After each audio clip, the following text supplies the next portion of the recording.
আমি আলোচনা করবো আর আমাদের ভাইরা এই মুহূর্তেই থাকবেন, ইমানের কথা বলবো, কিন্তু ইমানের থাকা যাক আমরা কখনোই পূরণ করবো না।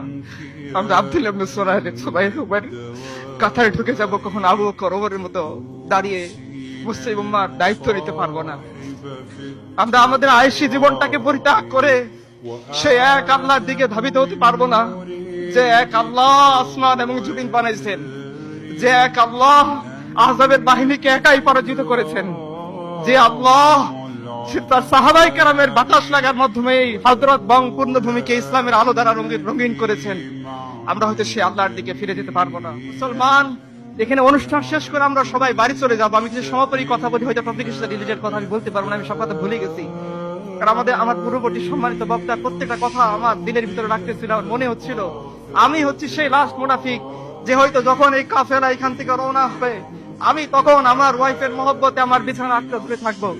আমি সেই লাস্ট মুনাফিক, যখন আমার ছোট্ট 7 বছরের বোন তার ছোট্ট ভাইয়ের লাশ ব্যাগে করে হসপিটালে নিয়ে আসবে, এই দৃশ্য আমি মোবাইলে দেখবো, আর আমি আমার স্ত্রীর সুখের জন্য বাইনার বাজার করার জন্য বাজারে চলে যাব। আমি সেই লাস্ট মুনাফিক, যে তার সন্তানের টাকাটা পূরণ করার জন্য দিনের টাকা থেকে পিছনে ফেলে দিব। আমি আবার সমস্ত কথা এখন ভুলে গেছি, আমি জানি না।